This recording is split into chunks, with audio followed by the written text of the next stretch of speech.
So your PMS is worse than it used to be. Your sleep is suddenly not cooperating.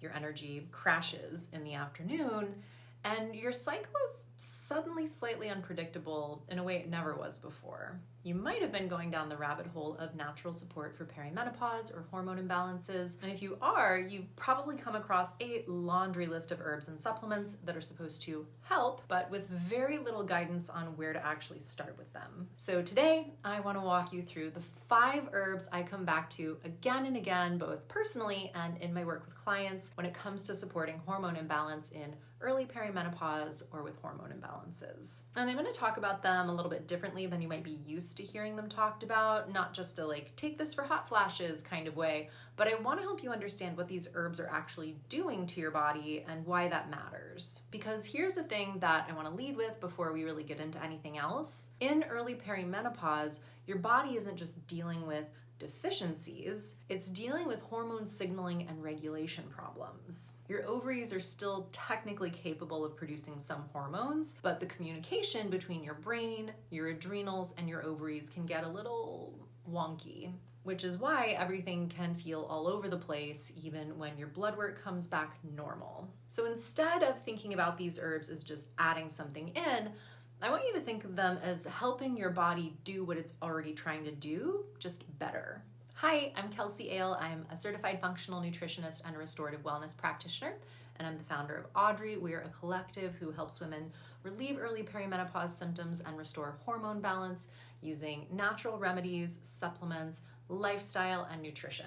So if this sounds interesting to you, go ahead, subscribe to our channel. Remember to hit the bell to be notified when we post a new video. And if you wouldn't mind giving the video a thumbs up, it really helps out our channel a lot. Okay, so before we get into the herbs, one quick note on this herbal approach to perimenopause support because it'll help everything make more sense. Most of us probably think about hormone support in terms of replacing what's declining, and that's actually the logic behind HRT or BHRT, is that you add hormones from outside the body because the body isn't making enough. And it's a really valid approach for a lot of women. I'm not here to argue against it. I'm just here to say that herbs work very differently and they are a great alternative. And this is actually one of the reasons I love them, especially in early perimenopause, hormone imbalances in your late 20s, 30s, early 40s, when your ovaries are still in the game. So these herbs aren't replacing hormones, they're actually just supporting the systems that control your hormones, your brain signaling, your stress response, your liver and its ability to clear stuff out, and your cellular energy. Those 4 systems are really the backbone of what I look at when someone comes to me with early perimenopause or hormone imbalance symptoms. And each of the 5 herbs that I'm about to walk you through maps onto one of those areas. So let's go ahead and get into it. So the first herb we're going to talk about today is maca, specifically gelatinized maca, which is just the form that it's made into. When it's processed, it makes it more bioavailable and easier for your body to digest and use. Now, maca is one of those herbs that's been used for centuries. It's indigenous to South America. It's traditionally grown at really high altitudes in the Andes Mountains, something like 4,000 to 4,500 meters up, which is a pretty brutal environment for any plant. And it's actually thought that these harsh growing conditions are part of what makes maca so uniquely supportive for the body's stress response and endocrine systems. Now, what makes maca interesting from a research perspective is that it doesn't contain any hormones. It doesn't act like a phytoestrogen, meaning it doesn't really mimic estrogen in the body or bind with estrogen receptors in the same way that something like red clover or soy might do.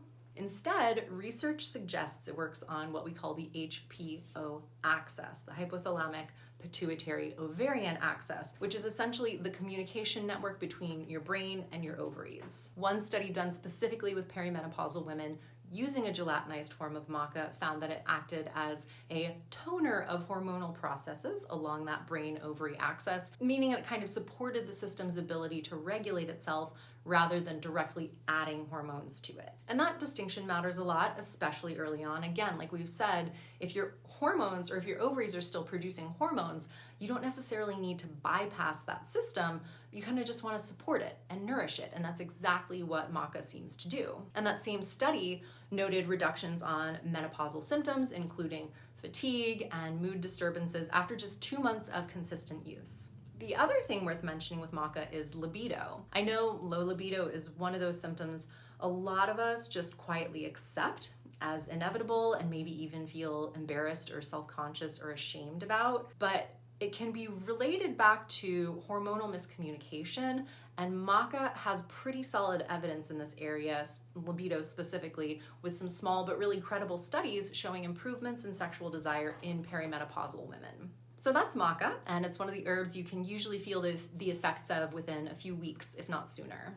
All right, moving on. The second herb I want to talk about is vitex, also known as chaste tree berry, and this one is more targeted. I personally love this and have been taking it daily for a couple of years now. And here's the thing about early perimenopause that a lot of women don't realize or necessarily haven't been told historically. One of the first things to shift in early perimenopause and hormonal shifts isn't estrogen, it's progesterone. Progesterone typically starts declining earlier than estrogen does, which creates what we call a relative estrogen dominant state. Even if your estrogen isn't actually high, your estrogen is just high in relationship to your progesterone. And that imbalance is behind so many of the symptoms that feel like my PMS is just worse for no reason. The mood swings, irritability before your period, breast tenderness, shorter cycles, and some pre-period spotting. Now, vitex works primarily by supporting the pituitary gland, which is kind of the command center in the endocrine system that sends signals downstream to the ovaries. What it actually does is reduce elevated prolactin levels and increase luteinizing hormone, or LH, which together support better progesterone production after ovulation. One study showed that women with shortened luteal phases and elevated prolactin, classic early perimenopausal patterns, who took vitex for 3 months showed normalized progesterone levels and extended luteal phases. Luteal phase is the second half of your cycle after ovulation, just for reference. What I love about vitex is that, again, it's not doing the job for your body, it's helping the pituitary gland do its job better, which if you're still ovulating, is exactly the kind of support you want. So 2 important details here. 1, vitex works best if you're still ovulating and it's pretty slow acting. So 2, it'll probably take 2 to 3 full menstrual cycles before you really start to see a big symptom shift. So if you've tried vitex before for 2 or 3 weeks and decided it didn't work, I'd really like to encourage you to give it more time. This is kind of a long game herb. A typical therapeutic dosing is up to 500 to 1,000 milligrams daily of standardized extract, and this might be on the high end for some people, especially if you know you're sensitive. So definitely start low and work your way up. All right, herb number 3, ashwagandha. And this is one that I recommend when I'm looking at what stress is doing to someone's hormones. Here's something that took me a while to really internalize, even though I knew it logically. If your body feels chronically unsafe, and I don't mean actually being physically threatened, I mean that constant low-grade nervousness, the never quite being able to switch it off feeling, the mental load that just kind of lives in the background every day. If you're living in that state, your body will not prioritize reproductive hormone balance, period. It's that simple. One study in perimenopausal women specifically found that ashwagandha supplementation for 8 weeks straight increased estradiol by approximately 40%. So that's a really meaningful shift. They think it happened because of the herb's ability to regulate the HPA axis, our stress response system. So rather than having any direct hormonal effect, right? Because it's an herb. Ashwagandha is actually an adaptogen, which means it helps your body respond to stress more efficiently rather than either suppressing cortisol or stimulating it. Another study showed consistent, significant reductions in cortisol and perceived stress when participants took ashwagandha. One important note here that I want to point out, the research shows that women specifically tended to experience stronger and more sustained improvements in recovery and stress resilience compared to men. Honestly, ashwagandha is probably the herb I would recommend most broadly to most women because the stress piece is so universal for us. So if you're feeling wired and tired, if you're waking up between 2 and 4 a.m.,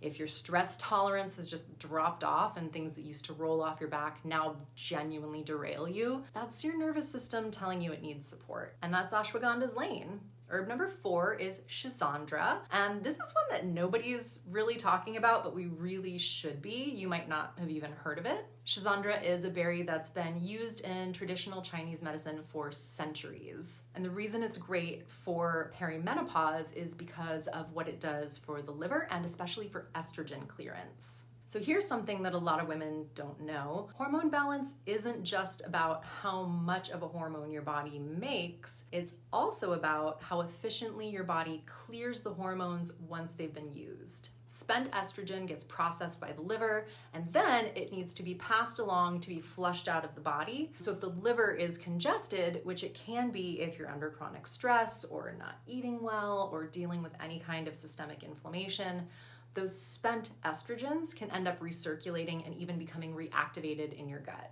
And that recirculation contributes to estrogen dominance symptoms even when you're not producing too much estrogen. Schisandra specifically supports what are called the phase 1 and phase 2 liver detoxification pathways. These are the 2 stages the liver uses to break down and prepare hormones and other stuff for elimination.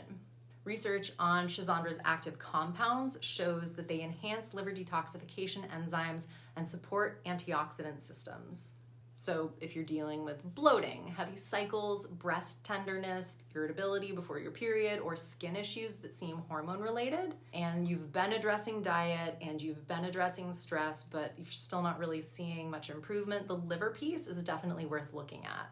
Schisandra is also a mild adaptogen on top of the liver support, which is just a nice little bonus. And then the 5th herb, rhodiola, and I want to be specific about who this one is for. Rhodiola is for the woman who is still functioning, still showing up, still doing all the things, but if you really check in with yourself, you are running on fumes, girl. Your stress tolerance has dropped, but you're not necessarily depressed or anxious, you're just kind of depleted. Like the tank just feels fully empty and there's no backup. Rhodiola works on energy production at a cellular level. Specifically, it supports mitochondrial function, which is a slightly deeper kind of energy support rather than just stimulating the adrenals or like loading up on caffeine. What sets rhodiola apart from ashwagandha as an adaptogen is its more stimulating energy. Ashwagandha is kind of calming and restorative. It's really good when you're anxious, wired, not sleeping. Rhodiola is more energizing. It's good when you're tired and depleted and need resilience and rebuilding. They're not necessarily interchangeable. Some women do well on both. Some women need one more than the other. So really think about which of these descriptions fits where you are as far as considering your starting point, especially if you're debating between these two. All right, a few practical things before I wrap up because how you use these herbs matters. First, more is not necessarily better, and starting a stack of all 5 of these herbs at once is going to make it damn near impossible to know what's actually working for you. So start with 1. Based on your most pressing symptoms, go ahead and review what we talked about, pick the herb that maps most clearly onto the symptoms you're dealing with. If the stress piece is huge, start with ashwagandha. If your PMS and second half of your cycle have gotten pretty rough, start with vitex. If you feel kind of flat and depleted, try maca or rhodiola. If you have a lot of estrogen dominant symptoms like heavy periods, bloating, breast tenderness, schisandra. Next, give yourself a real time to test each herb out. We're talking 2 to 3 weeks to notice initial shifts for most adaptogens, and 2 to 3 full menstrual cycles to see any meaningful hormonal pattern changes, especially with vitex. I know that feels long, but your hormones didn't get disrupted overnight and they won't rebalance overnight either. Also, a quick disclaimer, these videos are not medical advice and herbs can interact with some medications. So if you're on any prescription medications or managing a diagnosed condition, please check in with your healthcare provider before adding any herbal supplements. So to sum it all up, maca for brain-ovary communication and energy, vitex for progesterone support and luteal phase, ashwagandha for the stress response and cortisol regulation, schisandra for liver-supported estrogen clearance, and rhodiola for deep fatigue and resilience. Each one targets a different system, each one working with your body's own regulatory capacity rather than replacing it. And if there's one thing I want you to take away from this video, it's that your hormones are not a broken down machine that just needs to be replaced. They're actually a very elegant communication system that's under a lot of pressure right now. And these herbs can be really powerful tools for supporting that system from multiple directions at once. All right, I hope you found this video helpful. If you have any questions about any of these herbs or anything else, or you want to share what you've been dealing with, definitely drop a line in the comments, ask your questions there. We read all the comments we can and we do our best to point you in the right direction. And if you're watching this and thinking, okay, but which of these herbs is actually relevant to what's going on in my body? What is actually going on in my body specifically? We are here to help. We created a free hormone symptom assessment that helps you identify which body system is most out of sync, and that helps you determine what you need to focus on first. It just takes 3 minutes. You'll get a personalized breakdown of what's likely driving your symptoms. I went ahead and linked it in the description below the video. You can go ahead and take it right now. So that's it. If you like this video, if you wouldn't mind giving it a like, share it with your friends. It really helps out our channel a lot. Make sure you watch these videos next for more tips on natural hormone support. Remember to hydrate, subscribe, and I'll see you next time. Thanks for watching.